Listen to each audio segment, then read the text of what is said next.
दरबार में आप सभी का और आप सभी के पितरों का, पूर्वजों का, सभी का बहुत बहुत स्वागत।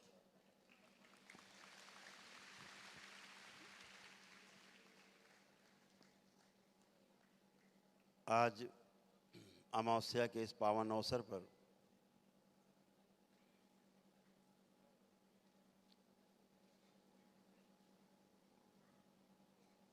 आपके पितरों का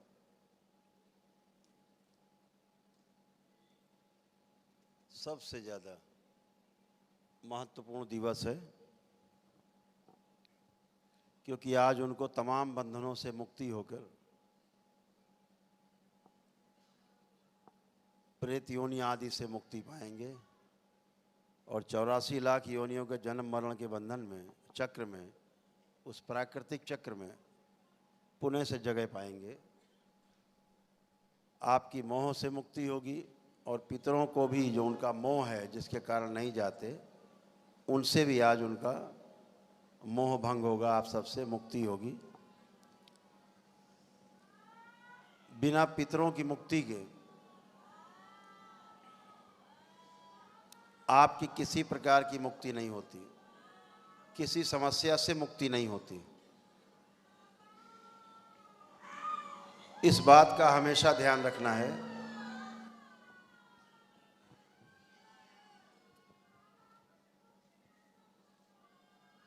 इस बात का हमेशा ध्यान रखना है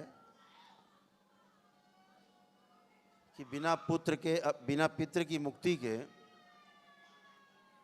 हम अपनी समस्याओं से और रोगों से मुक्ति किसी सूरत में नहीं पा सकते।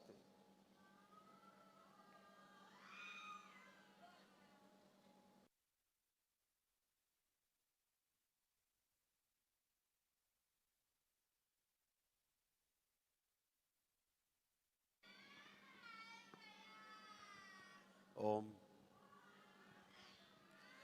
पितरों के रहते, उनकी स्मृतियों के रहते हुए आपकी भी तमाम पिछले जन्मों की स्मृतियों के रहते हुए जो मृत्यु के समय की स्मृतियां हैं वो सबसे गहरी होती हैं। और अगर वो मृत्यु के समय की स्मृतियां हैं तो रोग और कष्ट सब ध्यान है, वो सब स्मृतियां हैं। उनमें से जो भी स्मृति होगी, जिस अंग की स्मृति होगी, सड़न गलन की वो स्मृति वहाँ रहेगी और वही अंग सड़ना गलना शुरू होगा जो आपके पितरों का कभी सड़ा गला था या आपका किसी पिछले जन्म में सड़ा गला था। वैसे ही आत्महत्या करने की प्रवृत्ति बनेगी जैसे कभी आपके पितरों ने आत्महत्या की होगी पिछले जन्मों में, या कभी आपने की होगी, या ऐसी कोई आसुरी शक्तियां आकर के आप आमंत्रित कर लें, गलत जगह जा करके, तमाम दरगाह मजार में जाके, तमाम गंदे स्थानों पर जा करके, और वहाँ की गंदगी आप बटोर बटोर के लाते हो, उससे आपकी समस्या और बढ़ती जाती है। आपके पितरों के कष्ट होते हैं और आप झाड़ फूक, टोना टोटका, जादू टोना कराने चले जाते हैं। उससे कष्ट घटने के बजाय और बढ़ जाते हैं, क्योंकि वहाँ जहाँ आप जाते हैं वहाँ की और गंदगी लाद के चले आते हैं साथ में। एक आध दिन आपको लगता है कि हाँ कुछ ठीक है, फिर पहले से ज़्यादा समस्या। 10 साल, 20 साल, 30 साल, 40 साल पेशी ले रहे हैं, ये सब पेशी ले रहे हैं बैठे। कहाँ जा रहे हैं? प्रेतराज सरकार, मजारों में जा रहे हैं, तमाम गंदे गंदे स्थानों पे जा रहे हैं। उससे क्या होता है? समस्या और बढ़ जाती है। हर महीने हाजिरी देने जा रहे हैं, पेशी आ रही। कहाँ जा रहे हैं? हाजिरी देने जा रहे हैं। लग रहा है कोई कोर्ट वगैरह खुल गई, हाजिरी दे रहे हैं। जिंदगी भर हाजिरी देते रहते हैं, मर जाते हैं। फिर बेटा हाजिरी देने लगता है, बहू हाजिरी देने लगती है, फिर वो मरे, फिर उनके बेटे बहू लड़के बच्चे हाजिरी दे रहे हैं, तड़प रहे हैं, पेशी ले रहे हैं। ये क्रम समाप्त नहीं होता। करौली शंकर महादेव के धाम में प्रक्रिया कर लेने पर जब आप दरबार से निकलते हो, एक दिवसीय प्रक्रिया में तो एक ही दिन में आपके कहाँ चले जाते हैं भूत प्रेत बैताल, पता नहीं कहाँ चले जाते हैं, कहाँ पेशी चली जाती हमेशा के लिए, कहाँ कट जाती पता ही नहीं। अब तो दरबार ने शक्ति खोल रखी है कि आप पद यात्रा करके आओ तब भी आपके पितृ गए, दंडवत यात्रा करके आओ तब भी आपके पितृ गए, हवन कर लो दरबार के तभी पितृ गए, वनडे कर लो तब भी गए। अब तो सबके लिए रास्ता खुला है। जिसके पास 10 पैसे जेब में नहीं है वो भी अपने पितृ मुक्त करा सकता है।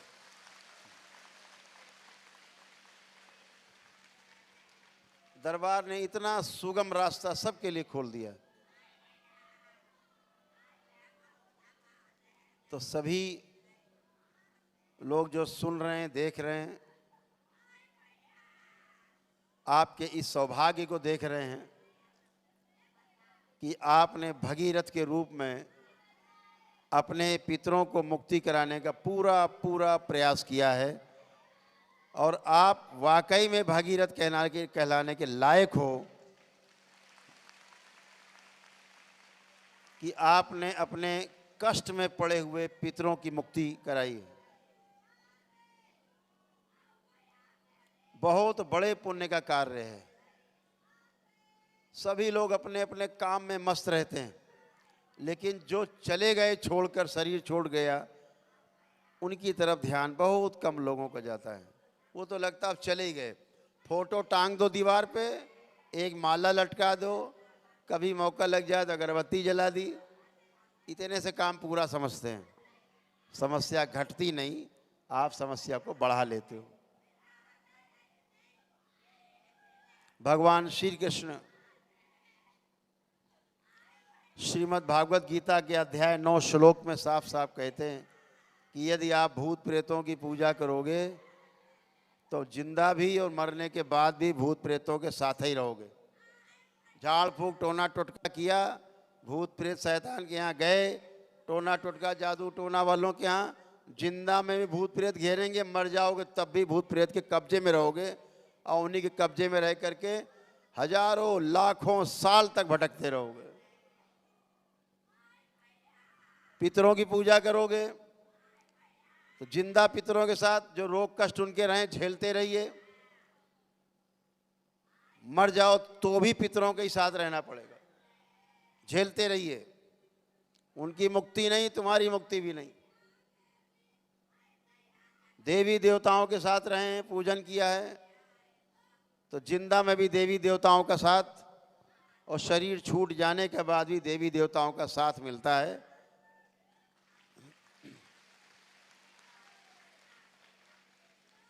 और भगवान श्री कृष्ण कहते हैं कि यदि आपने मेरा स्मरण किया, अर्थात ध्यान साधना आदि से अपने गुरुओं के पद चिन्हों पर चले, अपने गुरु की शरण में गए, पूर्ण गुरु की शरण में गए, तो 84 लाख योनियों के जन्म मरण के बंधन से भी मुक्ति मिलती है।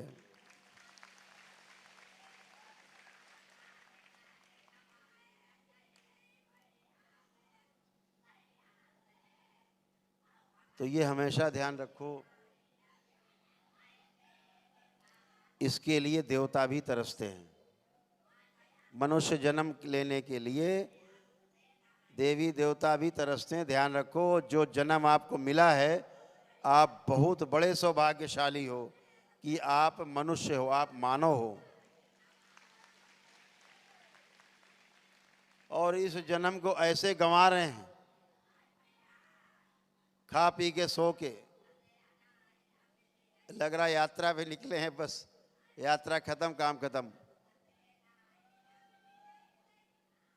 इसी जन्म में पार पा सकते हो अगर पूर्ण गुरु की छाया में रहे, बाबा माँ के जैसे सानिध्य में रहे, बाबा की चरणों में रहे, उनकी शरण में रहे, तो मुक्ति संभव है।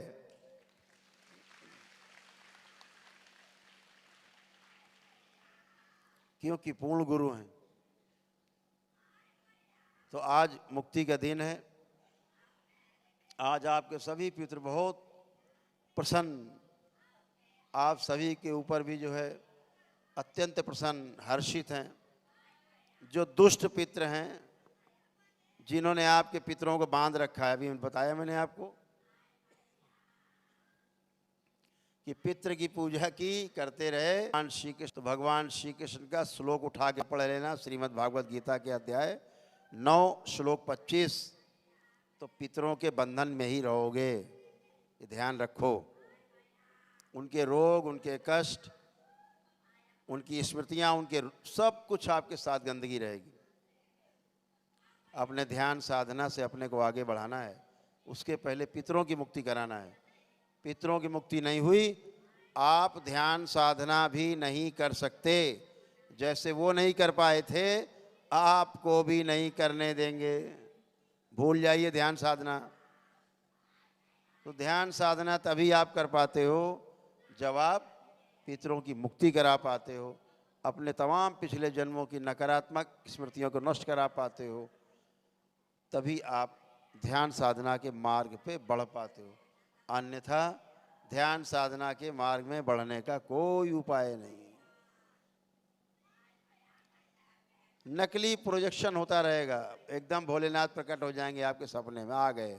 आपने सोचा अरे वाह, इतने सस्ते भोलेनाथ कि आपके घर आ गए। इतने सस्ते हैं, इतने सस्ती माँ है कि आपके घर पहुंच गई।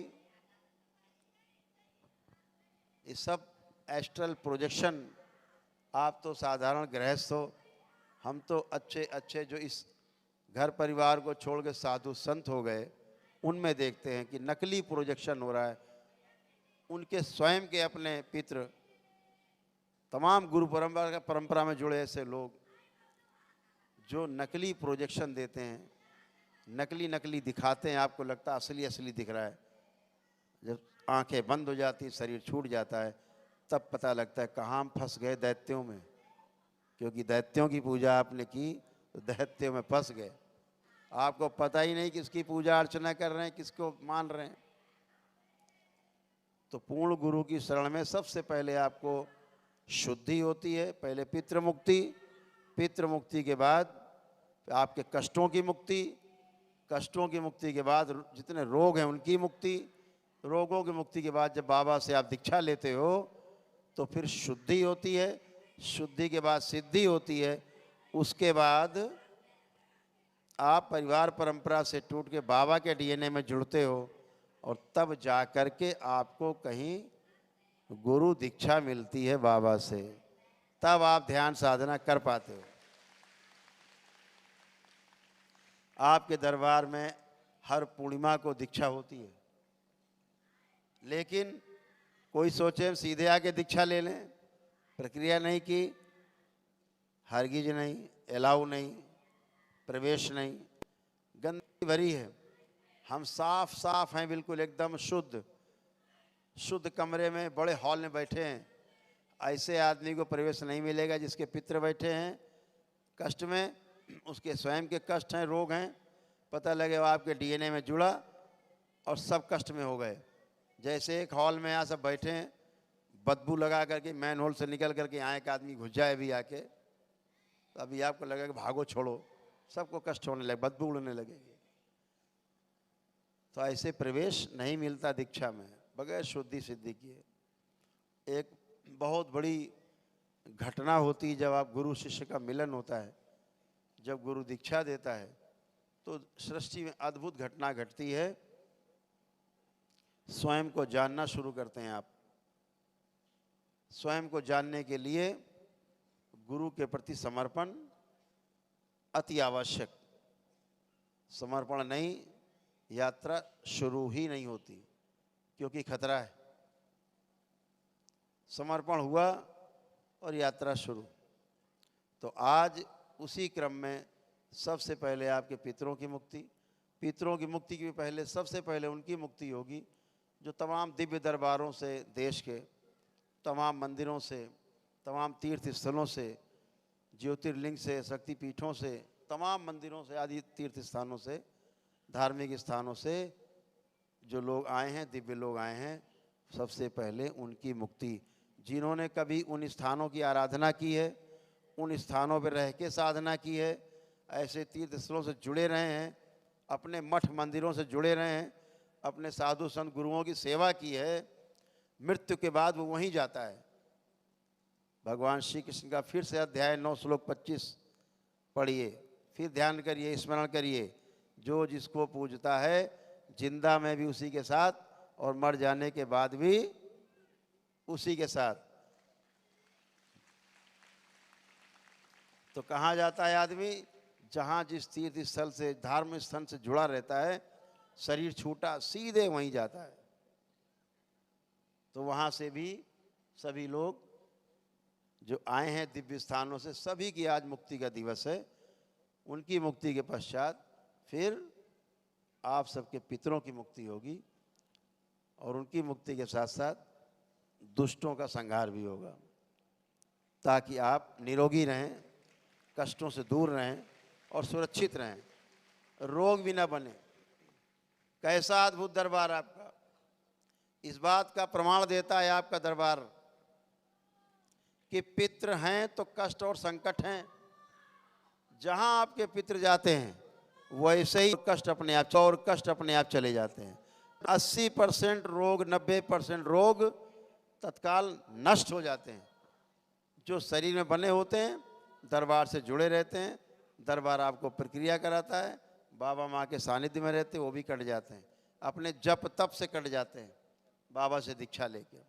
जो लोग 1 डे करते हैं उनके एक ही दिन में सब गायब हो जाते हैं, सेम डे, एक ही दिन में सब गायब समस्याएं। आप देखते हो किस तरह से देश दुनिया से लोग आते हैं और कैसे दरबार के प्रति भाव विह्वल होकर के बाबा माँ के प्रति आस्था, विश्वास, श्रद्धा से भरे होते हैं। किसी की किडनी सड़ गई, गल गई, किसी के हृदय चला गया, किसी के लीवर नष्ट हो रहा है, किसी के आंतें हैं कष्ट, किसी की कैंसर है, किसी को टीबी है, किसी को बुखार बने हुए हैं, तमाम नाना प्रकार के रोग हैं, किसी को एड्स हो गए, शरीर सड़ रहे हैं, गल रहे हैं, संतान नहीं हो रही।